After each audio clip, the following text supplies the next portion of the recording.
կան անցյալ։ Այ ձեր մոտ դատախազությունում կա ինչ-որ քննարկումներ այդ թեմայի շուրջ, ինչ մոտեցում պետք է որդեգրեք, որովհետև մենք տեսնում ենք հատկապես անցած տարիներին, երբ գոնե մի թեթև ինչ-որ կապ է տեսնում դատախազության մեղադրող կողմը որևէ ում որ մեղադրում են նրա հետ կապված դատավորի անցյալի բանի մասով շատ հստակ դիրքորոշում են ունենում եւ որպես կանոն դատավորները այդ ժամանակ ընդունում են դատախազների ներկայացրած բացարկի միջնորդությունը, բայց հակառակ դեպքերում տեսնում ենք, որ այդպիսի բան չկա։ Կան կոնկրետ գործեր, ու այստեղ կրկին եւս մեկ անգամ մենք տեսնում ենք այս երկակի ստանդարտների գործարկումը ոնց որ ինչպես որ անում է եւ քննչականը, եւ դատախազությունը, եւ սա, մեղմ ասած, արդար չէ։ Ինձ հետաքրքիր է ձեր մոտեցումը այս հարցում։ Ներողություն, ես խնդրեմ երկակի ստանդարտի հետ կապված մի փոքր մանրամասեք ինչի նկատի ունեք դատախազությունում կադրային ընտրության Չէ, այս նման դեպքերում, երբ որ օրինակ դատավորը, չէ, շատ կոնկրետ ասի, դատավորի մասով, այսինքն բան որդեգրելու, եթե մի դեպքում ինչ որ կապ են տեսնում կոնկրետ դրա հետ կապված գործողություններ են անում, որովհետև իրենց դա ձեռնտու է լինում այդ ժամանակ, ուրիշ դեպքերում, երբ շատ ավելի հստակ կապ է լինում ի վնաս մյուս կողմի ու երևի թե ի օգուտ դատախազության, այդտեղ իրանք կարծես չտեսնելու են տալիս, նորմալ են դա համարում ու ոչինչ չի արվում։ Խոսքը այս երկակի ստանդարտի մասն է։ Շնորհակալություն հարցի համար։ Ես ենթադրում եմ կարող ենք ավելի կոնկրետ ասել, որ դատավարության հետ կապված է ձեր հարցադրումը, որովհետև եթե նստած եք նիստերի դահլիճում վստահ եմ հետևել եք, բացարկի հետ կապված դատախազությունը դիրքորոշումը պնդեց, որ բացարկի վերաբերյալ հարցերը քննարկելուց հետո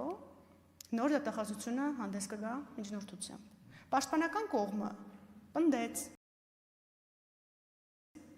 որ բացարկի հարց չի կարող քննարկվել, որովհետև իրենք տեղեկացված չեն մեղադրանքից։ Եվ վստահ եմ, հիշում եք, որ դատարանը որոշում կայացրեց հաջորդ դատական նիստին անդրադառնալ այն հարցին, թե սկզբից բացարկների հարցն է քննարկելու, հետո դատախազության միջնորդությունը, թե ոչ։ Այսինքն ձեր են հետևությունը, որ դատախազությունը կողմ է որևէ երկակի ստանդարտի, գոնե իմ տեսած դատավարությունում չի հիմնավորվում։ Եթե որևէ այլ օրինակ գիտեք, խնդրում եմ ասեք, մենք ուշադիր կլինենք։ Օրինակները շատ են, կոնկրետ եթե ուզում եք օրինակներից խոսեք, ես դրա համար չկոնկրետացրեցի։ Իհարկե ավելի թարմը այն է, ինչ դուք ասում եք։ Այդտեղ իհարկե շատ ավելի լուրջ ուրիշ խնդիրներ կա այդ դատավարության առումով ու պաշտպանական կողմը ինչ է ասում, ասում է մենք չենք հասկանում ինչ օդվածով ենք մեղադրվում, որ մի հատ էլ հասկանանք բացարկի միջնորդություն ունենք, թե չունենք դատավորին։ Խոսքը ստեղ դրա մասին չէ միայն։ Կոնկրետ իմ դեպքում եղել է օրինակ Մասիս Մելքոնյան, ով ընտրություններին մասնակցել է հակադիր բևեռում, կոնկրետ ընտրացակում է եղել 14-րդ համարը, կոնկրետ կուսակցության, որը մեր հակադիր բևեռում էր ու սրա հետ կապված դատախազությունը ոչ մի խնդիր չի տեսել, պաշտպանական կողմի ներկայացված բացարկները ոչ մի ազդեցություն չեն ունեցել, դե մակագրումներ հատուկ ամեն կերպ արվել է նույն մարդուն, բայց ես ընդհանուր դիրքորոշում եմ ուզում հասկանալ, որտեղ վաղը մյուս օր էլ կարող է օրինակ մեր գործընկերներից մեկը դատավոր դառնա, արդյոք դատախազությունը նորմալ է համարելու, երբ որ ինչ որ գործով մյուս կողմում գտնվող մարդկանց հետ կապված գործերում իրենք հանդիսանան որպես դատարան։ Խոսքը ավելի խնդրում եմ ընդհանուր։ Շատ լավ։ Պատասխանը արձագանքեք, այո։ Ես ձեր նշած դատավարությունների հետ կապված էլի պետք է ասեմ, որ դատարանը որոշում է կայացրել բացարկի, ինքնաբացարկի վերաբերյալ հարցով, դուք իրավաբան եք ու շատ լավ եք պատկերացնում ինքնաբացարկի վերաբերյալ որոշում կայացնող սուբյեկտն ով է,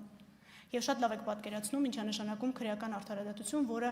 կողմերի հավասարություն չի ենթադրում, մրցակցային դատավարություն է, եւ դատախազությունը յուրաքանչյուր դեպքում, երբ դատական ակտի անվերապահ բեկանման հիմքեր կարող են լինել, իսկ տվյալ դեպքում դատավորի սուբյեկտայնությունը Նաև ձևավորման ամբողջ ընթացքը կազմակերպվել է այնպես, որ այս կառույցը լինի հայաստանյան անվտանգային լանդշաֆտում ոչ թե պարզապես նոր խաղացող, այլ իրապես կոնցեպտուալ առումով նոր կառույց,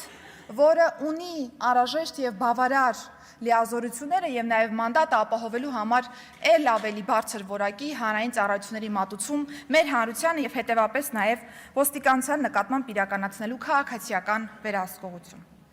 Ինստիտուցիոնալ առումով անդրադառնալով առաջին բաղադրիչին նախարարության մանդատի շրջանակներում կցանկանայի անդրադառնալ հանրային անվտանգությանը։ Հանրային անվտանգության անդրադարձս կցանկանայի սկսել նախ շնորհավորական խոսքով, ուզում եմ շնորհավորել ես եւս ոստիկանության համակարգի մեր բոլոր ծառայողներին, մասնագիտական տոնի առթիվ, մասնագիտական տոնի գոյությունն ինքնին փաստում է, թե որքան կարևոր է այս մասնագիտությունը թե Հայաստանի Հանրապետության համար եւ թե նաեւ Հայաստանի Հանրապետության յուրաքանչյուր քաղաքացու համար։ Եվ ուզում եմ շնորհակալություն հայտնել ոստիկանական շարքերում կանգնած յուրաքանչյուր ծառայողի իր ամենօրյա սրտացավ եւ անձնվեր ծառայության համար։ Ուզում եմ հարգելի գործընկերներ նաև շեշտադրել, որ խորհրդանշական այսօրը ժամեր առաջ նաև վարչապետի գլխավորությամբ բացել ենք պաշտոնապես Պարեկային ծառայության եւ օպերատիվ կառավարման կենտրոնի նոր մասնաշենքը, որը ոչ թե պարզապես հերթական շենք է իր բովանդակությամբ, որը բացել ենք, այլ մի մեծ բովանդակություն, որը որ մեզ պիտի թույլ տա այս աշխատանքն իրականացնել նոր պայմաններում, նոր որակով եւ նաեւ նոր ստանդարտով։ Ինստիտուցիոնալ առումով անդրադառնալով ոստիկանության ոլորտի բարեփոխումներին պիտի փաստեմ, որ 2024 թվականի կտրվածքով արդեն իսկ 3 հենասյունային ուղղությունները գործարկված են։ Իլրումն Պարեկային ծառայության գործարկվել է նաև քրեական ոստիկանությունը եւ համայնքային ոստիկանությունը, ընդ որում ֆունկցիոնալ ճիշտ տարաբաշխմամբ, որովհետև քրեական ոստիկանության դեպքում մենք նախանշել ենք ծանր եւ առանձնապես ծանր հանցագործությունների բացահայտման, օպերատիվ աշխատանքի հիմնական ֆունկցիոնալը, իսկ համայնքային ոստիկանության դեպքում շեշտը դրված է համայնքին առավել մոտ կանգնելու գործառույթի վրա, համայնքի հետ ամենօրյա աշխատանքի վրա, հետեւապես թե անչափահասների հանցավորության դեմ պայքարի հարցերն են մեր թիրախում եւ թե նաեւ ընտանեկան բռնության դեմ պայքարը։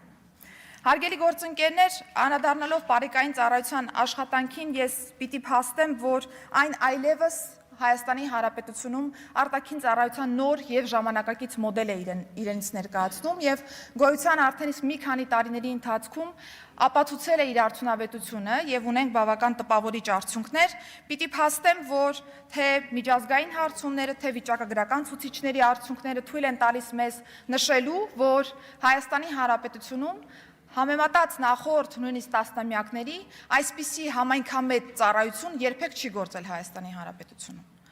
Եվ մեր արժև դրված նպատակադրումները, որոնք եղել են այս ծառայության գործարկման հիմքում, ամբողջովին կարելի է իրացված համարել։ Ընդ որում ես ցանկանում եմ նշել, որ 2021 թվականից մինչև 2024 թվականների ընթացքում Երևանում կաշառքի փորձ կատարելու 67 դեպք է գրանցվել, որոնք արձանագրվել են հենց պարեկների կողմից։ Իսկ մարզերում 29 դեպք։ Բնականաբար այս բոլոր դեպքերում պարեկային ծառայողները բերման են ենթարկել այն իրավախախտին, որը համարձակություն է ունեցել պարեկային ծառայողին առաջարկելու կաշառք։ Այս 3 հենասյունային ուղղություններով ընթացիկ տարում մենք կշարունակենք կատարելագործել մեր կարողություններն ու գիտելիքները եւ բնականաբար կապահովենք հետագա զարգացում։ Վերջին 4-րդ հենասյունային ուղղությունը ոստիկանության գվարդիան է, անցած տարի ազգային ժողովի հետ սերտ համագործակցության շրջանակներում